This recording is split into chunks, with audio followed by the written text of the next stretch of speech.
Bien-aimés en Jésus-Christ, frères et sœurs dans la foi, nous remercions le Seigneur de ce que nous encore l'opportunité pour que nous retrouvions ensemble à l'étude de sa parole. En effet, nous sommes capables de dire que Dieu est bon. Sa bonté dure toujours et sa fidélité de génération en génération. Le Seigneur connaît les raisons pour lesquelles les mettez-nous ensemble pour que nous capables de jouir de sa grâce et de ses bienfaits et permettre en même temps que nous nourrissons de sa parole. Il y a déjà quelques semaines, bien-aimés en Jésus-Christ, que nous entamons une conférence portant sur le leadership chrétien. Et comme nous connaissons, nous devons considérer le leadership chrétien dans sa globalité afin que nous soyons capables de mieux réorienter nous en retournant à la Bible, qui c'est la parole de Dieu, de telle sorte également que cette nouvelle génération, puisque nous sommes de l'ancienne génération, et nous sommes capables de dire que nous avançons et nous très bientôt le Seigneur fera appel à nombreux d'entre nous.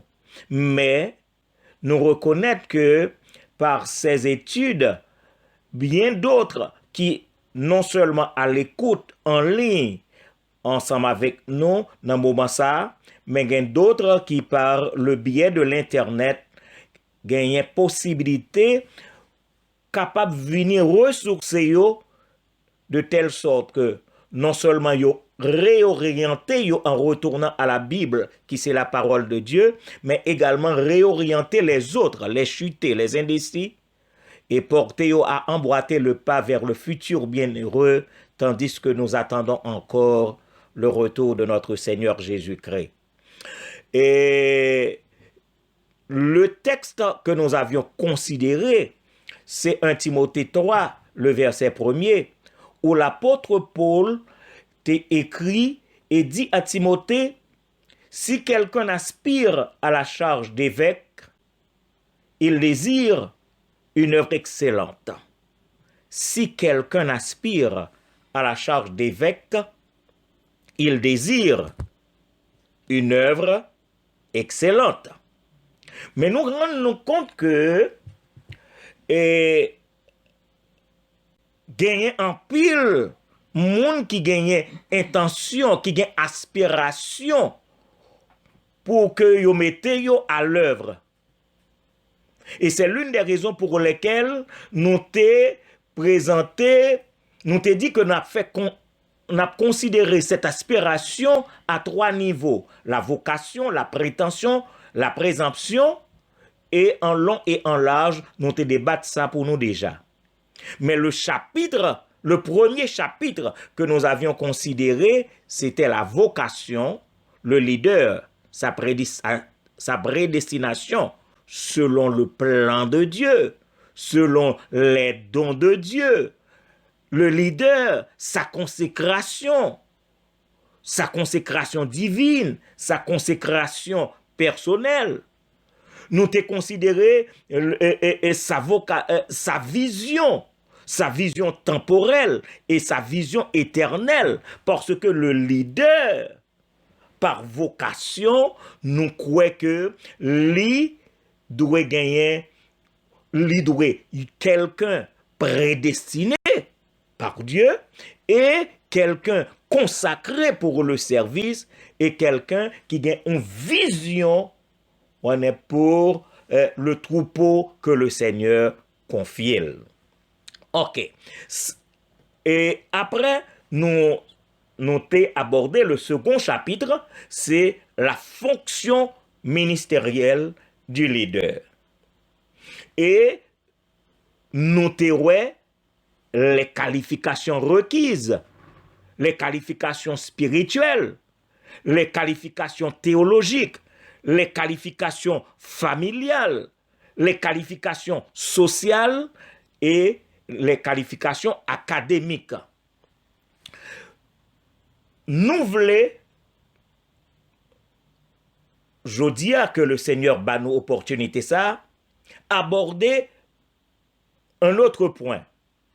C'est le leader et son administration. Le leader et son administration. Et je vais profiter pour me faire comprendre que pour bien administrer une institution chrétienne, puisque c'est dans le cadre d'une organisation chrétienne que nous y est, donc il va falloir que le leader chrétien lui gagne ce que j'appelle un organigramme. Je vais expliquer très rapidement qui ça nous entend par organigramme. Parce que nous pas t'avler, nous pas t'a souhaiter que quelqu'un se lance dans l'administration de l'Église de Jésus-Christ sans que le par contre qui côté le commencer, qui ça l'a fait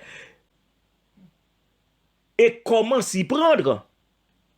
Et c'est ça qui fait que nous débouchons le plus souvent sous des situations regrettables. Donc, il est extrêmement important que gagner un organigramme qui est établi. Et la question que nous t'a posée, c'est qui ça organigramme nan yé même? Rapidement, n'a dit que c'est un tableau schématique, un tableau en forme de schéma qui présentait la structure de l'Église, la structure de l'organisation, la responsabilité spécifique de chaque département. Bon, me reprendre samedi là.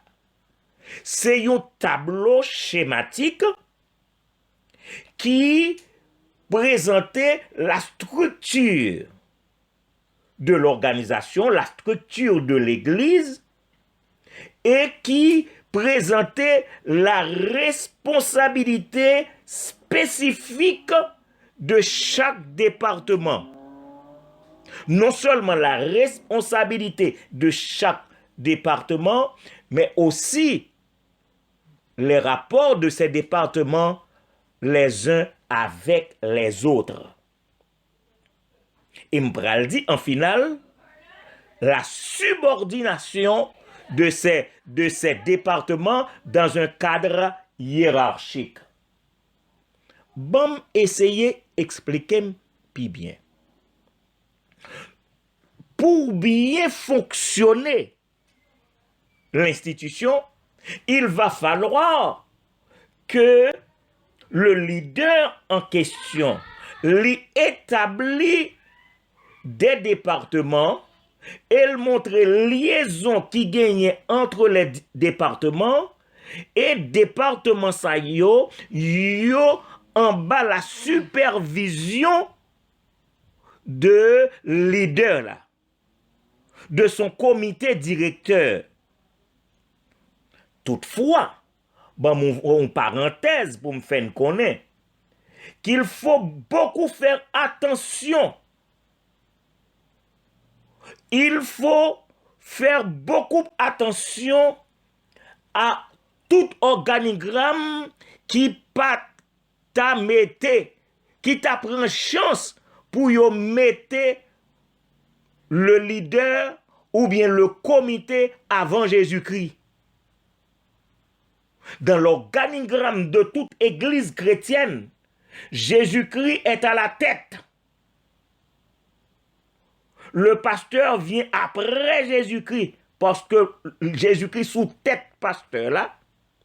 Et pasteur là, puisque c'est lui qui a reçu l'appel, la vocation pour conduire le troupeau de Dieu, puisque c'est lui qui doit rendre compte pour le troupeau, les venir directement en bas, l'autorité suprême qui est le berger divin.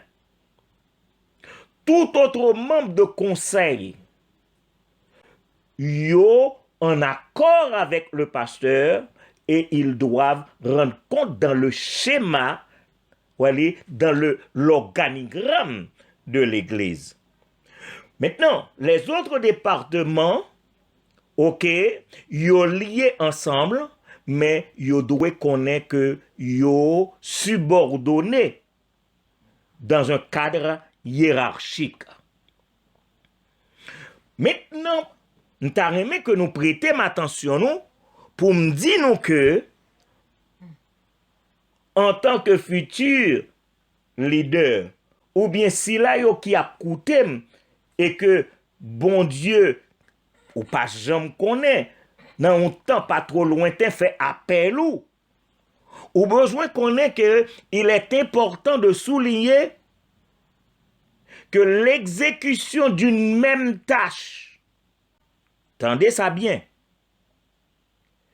l'exécution d'une même tâche par des groupes différents au sein d'une même organisation, d'une même église, ça peut engendrer ce que j'appelle la compétition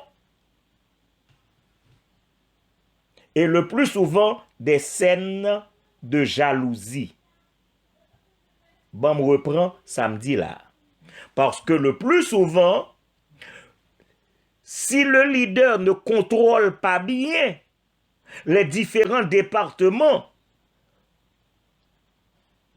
ça arrivait, 3-4 départements a fait même travail là, et ils retrouvé dans une compétition, plus tard dans des scènes de jalousie, cela suffit pour diviser l'institution. Et c'est peut-être ça que la Bible dit nous en Proverbe 27, le verset 4, la partie A, la fureur est cruelle et la colère impétueuse. Et il pourra l'ajouter, mais qui résistera devant la jalousie? La Bible connaît que ça qu'arrivé. Et en Proverbe 6, le verset 34, là, il est écrit, car la jalousie met un homme en fureur. Je reprends. Car la jalousie met un homme en fureur et il est sans pitié au jour de la vengeance. Même sous Wayo dans l'église. Alors, le leader chrétien, celui que le Seigneur appelle, il doit être très prudent. Donc, le Seigneur relève nous dans le ministère, il est extrêmement important de s'asseoir et de tracer le schéma de l'organisation de l'Église. Parce que dans le cas contraire, on risque de déboucher sous ça que ou pas t'a souhaité. À part de l'organigramme, il y a, deuxièmement, le programme. Bon, dis-nous d'abord que le programme du leader chrétien est clairement défini. Le programme du leader chrétien est clairement défini par 2 références bibliques importantes. Bon, me redis. Le programme du leader chrétien est clairement défini par 2 références bibliques importantes et l'État doit orienter vers 2 objectifs vitaux importants. Na peut-être demandé pour qui ça me dit objectifs vitaux, c'est parce que nous prenons rendre compte que les objectifs ont d'importance temporelle et éternelle. Bah, me reprendre pour nous. Le programme du leader chrétien est clairement défini par deux références bibliques importantes et il doit orienter vers deux objectifs vitaux importants. Et ces versets, mes frères et mes sœurs bien-aimés, ce sont premièrement les textes de Matthieu 28, les versets 19 et 20a, et deuxièmement les textes de Jean 21, les versets 15, 16 et 17. Je reprends pour vous les textes importants qui définissent le programme, on dit bien le programme du leader chrétien, c'est Matthieu 28, les versets 19 et 20a, et deuxièmement les textes de Jean, le chapitre 21, les versets 15, 16 et 17. Le premier objectif vital, c'est le côté évangélique. Kembe ça bien en tête, nous. Et ma redile, c'est parce que souvent, ça arrivait que nous déroutions. Le premier objectif vital, je dis, c'est le côté évangélique. En allant Matthieu 28. Matthieu 28, 19 et 20a. Là, c'est la parole de Jésus-Christ que l'évangéliste Matthieu rapporte. Jésus-Christ disait, allez, faites de toutes les nations des disciples, les baptisant au nom du Père, du Fils et du Saint-Esprit, virgule. Et enseignez-leur à observer tout ce que je vous ai prescrit. Pour le programme à appliquer, mes frères et mes sœurs bien-aimés, futurs leaders, chaque leader chrétien doit considérer les trois impératifs que le maître a utilisés. Entendez ça bien. Pour le programme, je dis bien le programme à appliquer, chaque leader chrétien doit considérer les trois impératifs utilisés par le maître. Le verbe aller marque le déplacement. Nous carrément nous compte ça. Le verbe aller que maître a utilisé en premier lieu, le verbe marque le déplacement d'un point de l'espace à un autre point. Et m'a redit ça de telle sorte que ça attire attention nous. Le verbe aller marque le déplacement d'un point à un autre. J'ajoute d'un point de l'espace géographique à un autre. Cela veut dire que l'ordre du Seigneur est dynamique et non statique. C'est se mouvoir, se déplacer. L'Église de Jésus-Christ est missionnaire. Je reprends samedi là parce que nous avons souhaité que dorénavant, l'île en tête nous. L'Église de Jésus-Christ est missionnaire. Donc nous rendons compte que l'attitude adoptée par nos congrégations d'aujourd'hui, l'attitude, le comportement adopté en vigueur dans nos églises aujourd'hui, à savoir rester sur place et adorer. Bon, me reprendre. Parce que nous pouvons peut-être côté m'bralé. Le verbe utilisé par le maître, c'est aller. Et le verbe que nous utilisons, c'est rester. Donc, automatiquement, nous comprenons ce qui a passé là.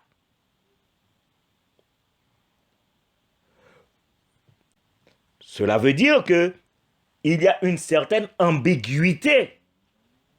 Il y a une problématique, pour ne pas dire qu'il y a contradiction à l'ordre du Seigneur en raison de notre comportement. Je sais en effet que nous aimons les buildings pour y rester et adorer. Mais quel est l'ordre du maître?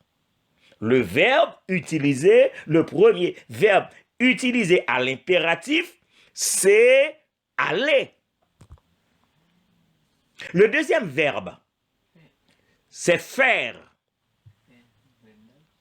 Donc, c'est pour le recrutement d'hommes et de femmes, le recrutement d'hommes et de femmes qui, en suivant les devanciers, parce que nous autres, nous suivons les devanciers, les premiers disciples. Donc, c'est le recrutement d'hommes et de femmes qui doivent suivre les devanciers dans la chaîne et qui doivent aussi s'engager au service du Seigneur. Donc, les deux verbes, le Seigneur les utilise à l'impératif. Et le troisième verbe à l'impératif, c'est le verbe enseigner. C'était pour dire aux disciples de transmettre par des leçons le savoir acquis en ce qui concerne la totalité de l'évangile. Je reprends samedi. Le verbe enseigner utilisé par le maître,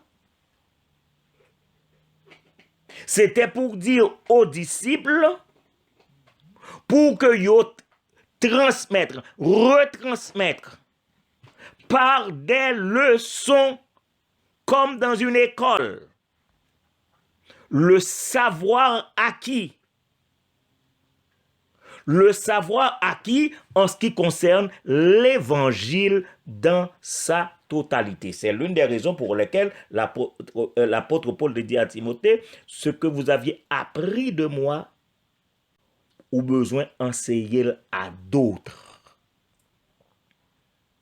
Donc, le leader chrétien, il doit établir une méthode consistant à définir l'objectif. Attendez bien, ça m'a dit là. Consistant à définir l'objectif conformément à l'ordre du maître et proposer des moyens pour y parvenir. Là, m'a ouvert une parenthèse pour me dire nous que moi rendre moins compte que notre comportement traditionnel, restons et adorons, est-ce que le pas gagné un petit problème avec l'ordre du maître? Donc à partir de ce moment, moins doué, moi-même, enseigner aux autres, enseigner à eux-mêmes ce qui doit être fait. Dieu merci, le Seigneur bat nous cette possibilité à travers l'Internet Kounia pour que l'évangile aille côté que pied nous pas qu'arriver. Donc, moi t'ai dit que le premier objectif vital, c'est le côté évangélique. Mais le second objectif vital, l'est à la fois évangélique, mais l'est augmenté du côté social. Bah, me reprendre pour nous. Moi, t'ai dit que le premier objectif vital, c'est le côté évangélique. Mais le second objectif vital, il y a une augmentation là-dedans, c'est le côté évangélique plus le côté social. Jean chapitre 21, les versets 15 à 17 que nous allons lire, moi simplement prends là-dedans les trois mots utilisés par le Seigneur à plusieurs reprises.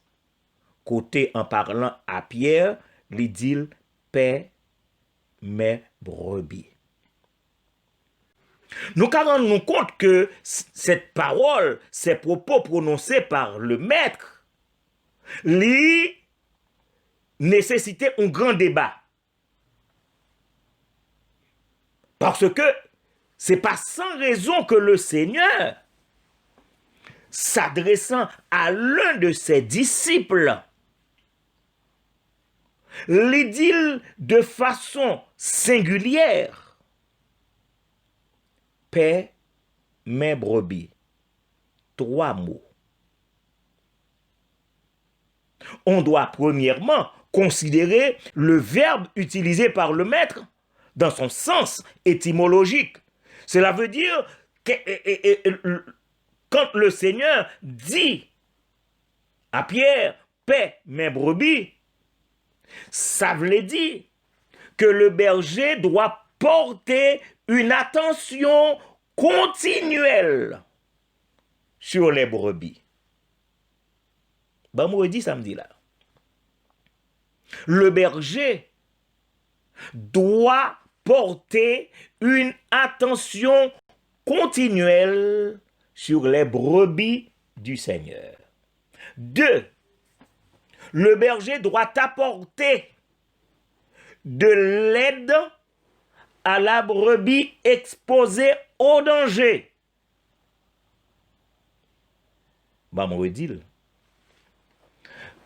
le leader doit apporter de l'aide à la brebis exposée au danger. Et mettez au pluriel au danger, au pluriel, puisque la brebis a fait face à plusieurs types de dangers. Le leader à qui le Seigneur dit « paix mes brebis » doit ramener et conduire les brebis désorientées ou égarées dans le vrai pâturage. Donc, nous qu'à comprendre que quand le Seigneur, en 3 occasions, dit à Pierre, paix mes brebis, cela veut dire non seulement le leader doit porter une attention continuelle sur les brebis, non seulement apporter de l'aide à la brebis exposée au danger, non seulement ramener et conduire les brebis désorientées ou égarées au pâturage, mais également prodiguer soin à chaque brebis triste, souffrante ou malade. 5e, le leader doit s'occuper du bien-être spirituel, moral et social des brebis du Seigneur. Qu'on a besoin de nous comprendre la lourde responsabilité de celui qui aspire à la charge d'évêque. Si c'est quelqu'un appelé par vocation, oh oui, l'a fait. Mais si c'est par prétention ou par présomption, la charge serait trop lourde à porter.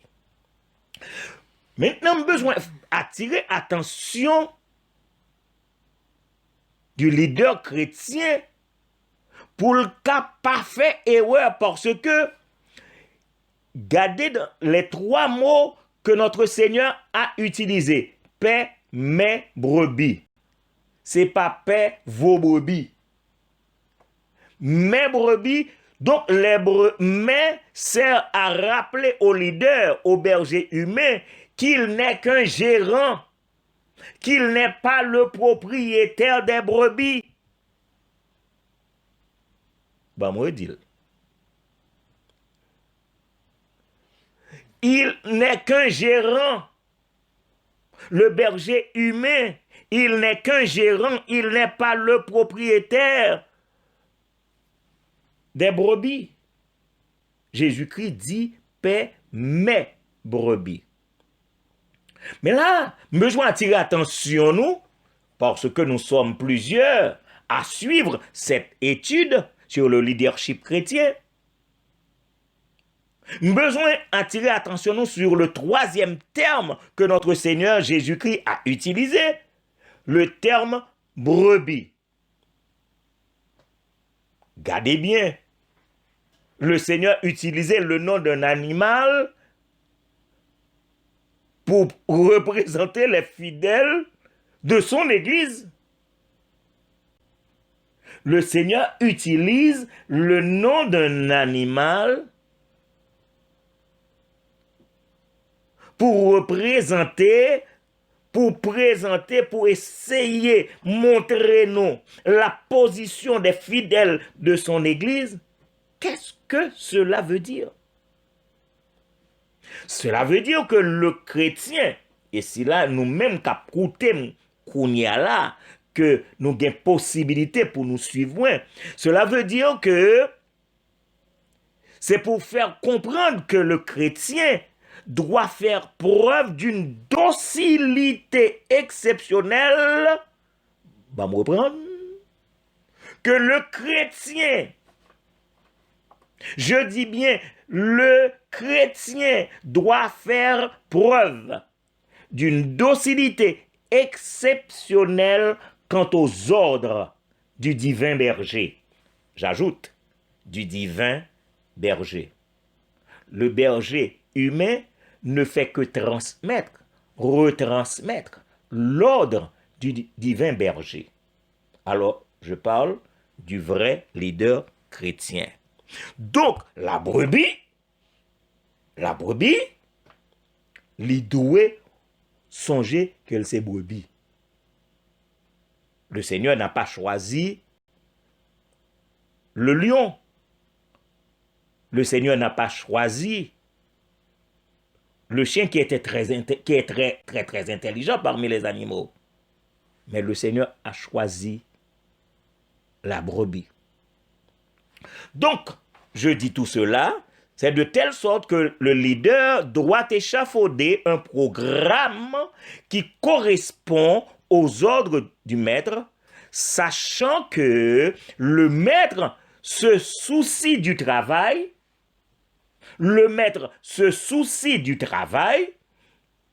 et le maître tient au résultat. C'est-à-dire gagner des âmes pour Christ, les façonner vers la maturité spirituelle, etc. Donc, on a besoin de comprendre que être leader, c'est pas une position pour faire la gorge chaude. C'est pas une position pour moun faire intéressant. Je voulais comprendre que être leader, être berger, c'est une tâche noble et c'est pas une mince affaire. C'est une tâche noble, mais c'est pas une mince affaire. C'est une œuvre dynamique. Je retourne avec moi. Une œuvre dynamique qui fait appel à l'attention, qui fait appel à l'énergie, qui fait appel au dévouement, qui fait appel au discernement et qui fait appel à la responsabilité. Ma pour reprendre pour nous. Être leader, être berger, ce n'est pas une mince affaire. C'est une œuvre dynamique qui fait appel premièrement à l'attention. Nous mettons à l'additionnaire, gardez ça, ça veut dire attention. À l'énergie, et c'est l'une des raisons pour lesquelles m'a formé moun pour aller faire job là, parce que moi-même, énergie a baissé. Qui fait appel au dévouement, qui fait appel au discernement et qui fait enfin appel à la responsabilité. C'est une tâche noble, nous dit, mais une tâche ardue. Donc, être en fonction, c'est faire face à une variété de grandes et de nombreuses difficultés également. Peut-être nous pourrons demander pour qui ça me dit ça. Être en fonction, la fonction ministérielle, c'est faire face à une variété de grandes et de nombreuses difficultés. Premièrement, dans un monde de contradictions. Dans un monde de contradictions. Nous rendons compte que le vrai leader chrétien, le vrai, m'obliger, mettez vrai la donne, le vrai leader chrétien, l'y retrouver au confluent de deux courants, l'y retrouver comme quelqu'un qui prie en sandwich entre le spirituel et le charnel. Bon, on va reprendre samedi là. Et c'est ça que fait m'a parler de un monde de contradiction. Parce que le leader chrétien l'y retrouve encore sur la terre, l'y trouve au confluent de deux courants, il est pris en sandwich entre le spirituel et le charnel.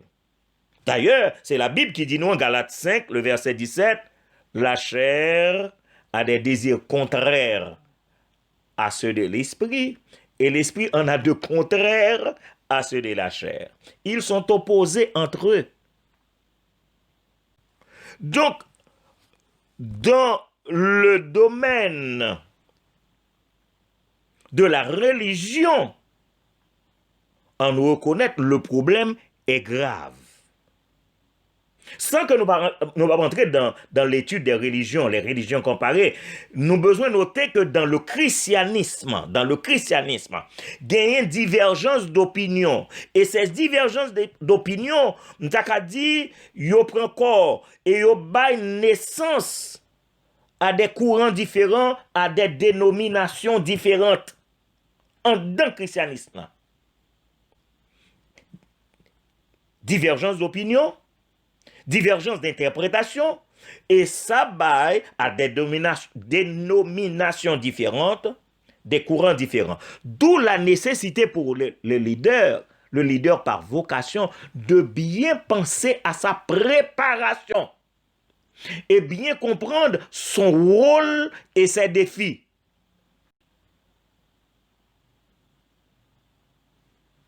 Moins dit que, puisque nous sommes un monde de contradiction, un monde de divergence d'opinion, d'interprétation, alors il est nécessaire que le leader par vocation, pour bien penser à sa préparation et bien comprendre son rôle, non seulement son rôle, mais aussi ses défis. Mais bien plus, il est important pour le leader chrétien de réfléchir à sa mission dans un monde de collision. M'emploie un gros coquin de chaîne mot. Collision. Nous consacrons des collisions. Le choc de deux corps. Nous rendons compte que paître le troupeau de Dieu dans un monde controversé, un monde à l'envers, un monde controversé, en raison des doctrines qu'il a enseignées, en raison de divergences de vues que chacun gagnait, en raison des intérêts recherchés.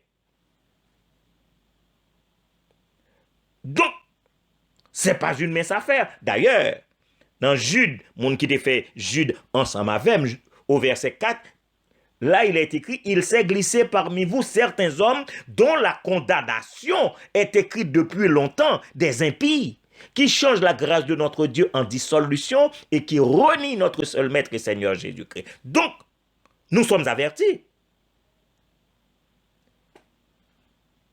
Bien plus, dans une même dénomination, on nous reconnaît. Dans une même dénomination, soit baptiste, soit pentecôtiste, ou autre, des leaders tendez bien, yo rend souvent les brebis confuses. Gen de fois, brebis a demandé qui est ce prédicateur pour le croire, en raison de pensées, de paroles et d'actions contradictoires. Donc, le tombé dans la confusion, brebis a l'étendé près ça qui dit ceci, l'étendé près ça qui dit cela.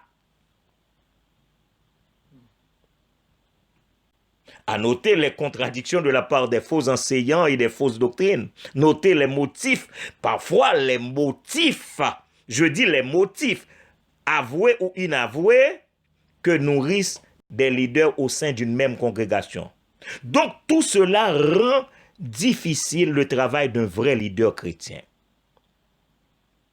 Et ça qu'on rive, il y a des brebis qui viennent frustrés, et en pile douter de leader yo, et quel résultat? Brebis gaillé. Alors, on nous reconnaît que par une analyse approfondie de la formation des églises locales, ça nous relève l'église locale yo, a aidé nous comprendre que en pile fois on l'église explosé et puis li vin fait plusieurs autres petits groupes et tout groupe ça yo y a chanté même chant yo, y a prié même Dieu alors que ce sont des groupes irréconciliables. Donc nous non un monde ça me relève de collision, non seulement un monde de contradiction, un monde de collision, mais troisièmement un monde de contestation. Je dis contestation parce que nombreux sont ceux qui n'admettent pas la vraie doctrine. Et malheureusement, les contestations, mes frères et mes sœurs bien-aimés, ils ont provoqué des injures et ça aboutit le plus souvent à ça, nous se dit là, à la division. Et Jude dit nous ça.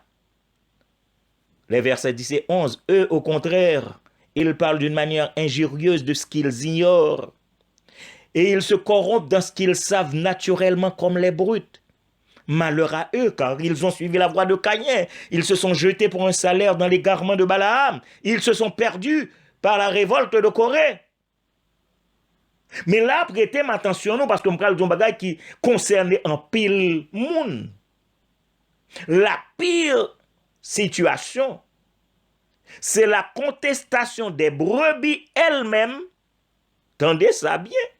La contestation de certaines brebis au nom de la raison, au nom de la logique, au nom des besoins, de certains besoins et de la liberté. Donc, ça qu'on arrive que dans la même congrégation, des brebis disent que ces brebis raisonnées. Et la fait logique parce que yo comprennent liberté en dehors de la liberté que Jésus-Christ donne, mais yo confondent liberté et libertinage. Donc, nous nous compte, Sambral dit là, et Sweli, c'est quelque chose que me réfléchi longuement sous lui, parce que la révélation des Saintes Écritures, tendez bien, la révélation des Saintes Écritures, je parle de la révélation des Saintes Écritures, est dans l'ensemble logique. Pour qui ça me dit logique? En raison de l'amour et la justice de Dieu. Ça t'a demandé une étude. Salutaire en raison de la repentance et la grâce.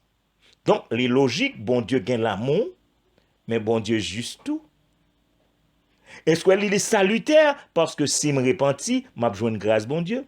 Cependant, nous allons rendre compte que certains passages des Saintes Écritures demandaient pour que nous réfléchissions profondément parce que il y a des passages qui paraissent, je dis qui paraissent illogiques, parce que lors de Jean 6, 19, ou bral ouais, on bagaille qui paraît et logique. Et c'est ça que fait l'homme où on voulait faire logique dans l'église sans que le pas retourner dans les saintes écritures, les cas perdu. La marche du Seigneur sur la mer, est-ce logique? La marche sur la mer. Nous connaissons marcher sur la mer. Donc cela va au-delà de la logique humaine. Il y a certaines choses dans la Bible là, qui t'a même paraître, moins dit, qui t'a semblé paraître, mais qui pas qu'à ça. Qui t'a semblé paraître déraisonnable, parce que Dieu dit, tu ne tueras point. Mais maintenant, on peut rendre nous compte que la demande d'Isaac en sacrifice, Genèse 22, le verset 2, serait-ce raisonnable? Donc maintenant, il va falloir que, c'est pourquoi j'ai parlé de la préparation du leader, parce que ces questions, yo capable de venir joindre nous. Et quand la brebis vient avec la logique, la raison, la liberté, les besoins, en raison de ses propres besoins, nous rendons compte que le serviteur de Dieu qu'a trouvé en face de ce que j'appelle la contestation et les besoins d'une certaine préparation pour répondre. En effet, dans nos institutions dites religieuses, deux situations méritent d'être considérées et cela, c'est bagaille qui est capable de faire l'objet d'un grand débat, c'est la relation berger-brebis et deuxième situation, la vérité contre la tradition. Donc, remplir la fonction de leader mérite une bonne connaissance de son rôle dans le ministère, d'une bonne préparation pour le service. Et je veux terminer parce que l'heure n'a pas avancé avec nous. Je voulais aborder le troisième chapitre là rapidement, je ne vais pas dire en pile mot. La reddition. La reddition, qu'est-ce que c'est? C'est l'acte par lequel on rend des comptes de sa gestion à l'autorité devant laquelle on en est responsable. Je reprends. La reddition, c'est l'acte par lequel on a besoin de rendre compte de travail que tu as fait, mais rendre compte à qui? À l'autorité suprême. L'autorité devant laquelle on est responsable. Donc, l'Église, puisque c'est la propriété personnelle de Jésus-Christ, me peser sous moi.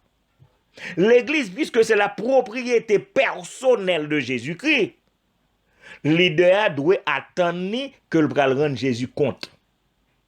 Parce que c'est pas pour lier. Regardez bien, Matthieu 16, verset 18, Jésus-Christ disait, et moi, je te dis que tu es Pierre et que sur cette pierre, je bâtirai mon église. C'est sa propriété personnelle. Mon église, dit Jésus. Donc, le leader doit éviter toute tentation. Bon, me reprendre. Le leader doit éviter toute tentation qui t'apporte démembrer et trafiquer les brebis pour son propre compte. Bon, dit samedi là encore. Lorsque leader chrétien, sous ta ouais ta gon tentation qui porte pour démembrer une organisation chrétienne et trafiquer les brebis à votre avantage, hey, le leader doit se rappeler qu'il aura à comparaître devant Jésus-Christ. 2 Corinthiens 5, le verset 10. Car il nous faut tous comparaître devant le tribunal de Christ, afin que chacun reçoive selon le bien ou le mal qu'il aura fait étant dans son corps. Ézéchiel 33, 6. Si la sentinelle voit venir l'épée et ne sonne pas de la trompette, heureusement je fais le travail ici ce soir. Si le peuple n'est pas averti, heureusement je fais mon travail ici ce soir, et que l'épée vienne à enlever à quelqu'un la vie, celui-ci périra à cause de son iniquité, mais je redemanderai son sang à la sentinelle. Tout cela étant dit, mes frères et mes sœurs bien-aimés, être leader, appelé à diriger le troupeau du Seigneur. L'appel ne peut venir que de Dieu et de Dieu seul, non par prétention ni par présomption. Le leader, il a besoin de comprendre les exigences que requiert sa fonction. Parce que fonction qu'on va occuper, il y a une exigence qui marche avec elle. Et le besoin pour toujours rappeler que on joue la gain pour le rendre compte à qui de droit. Et l'aime dit à qui de droit, c'est-à-dire à Jésus-Christ seul. Mais espérez que nous faisons de notre mieux et dire tout ce qui devait être dit, de telle sorte que les futurs leaders sont capables de prendre maintenant. Que le Seigneur vous bénisse et qu'il vous garde. Amen.